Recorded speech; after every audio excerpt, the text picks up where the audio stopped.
জলবায়ু সংকট ও কর্মসংস্থানের ভবিষ্যৎ, টেকসই ও ন্যায্য বাংলাদেশের পথে যাত্রা।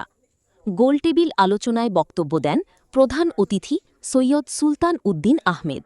সেটা আমাদের প্রথম পর্যায়ে দ্বিতীয়টা আমাদের এটা যে আসলে নির্দিষ্টভাবে আমাদের কি কি হওয়া দরকার। হ্যাঁ, মানুষ কাজ হারাচ্ছে, এটা নিয়ে তো বক্তব্য রাখতে হবে। ফসিল ফুয়েলের ব্যবহার কত পার্সেন্টে সরকার কমিয়ে আনবে, কত পার্সেন্ট আন্তর্জাতিক মানদণ্ড, সেই ব্যাপারে কিন্তু আমাদের বক্তব্য খুব বেশি মানুষ শুনছে না। কারণ এরা বিশেষজ্ঞ পর্যায়ে বলতেছে, কেউ দ্বিমত করতেছে না।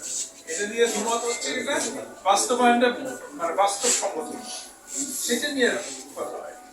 আমাদেরটা এটা দ্বিতীয়। আর তৃতীয় হচ্ছে যেটা এর সাথে সম্পর্কিত যে অন্যান্য বিষয়গুলো আমাদেরকে ক্ষতিগ্রস্ত করছে, যেমন সামাজিক নিরাপত্তার কথা, যেমন আমার বাসস্থান এবং আমার চলাচলের ব্যাপারটা, সময় এলাকাগুলোতে আমার চলাচলের ব্যাপারটা, যে এই বিষয়গুলো কিন্তু আমরা কালেক্টিভ বার্গেনিং এর যে ডিমান্ডগুলো তৈরি হয় সেখানে কিভাবে আমরা সবাই মিলে কিভাবে একটা দাবিনামা তৈরি করবো, যে দাবিনামাটা আমরা শ্রমিকদেরকে সচেতন করতে পারি, বেসিক ডিমান্ডগুলো বেসিক কৃষক সংগঠনগুলো সরকার।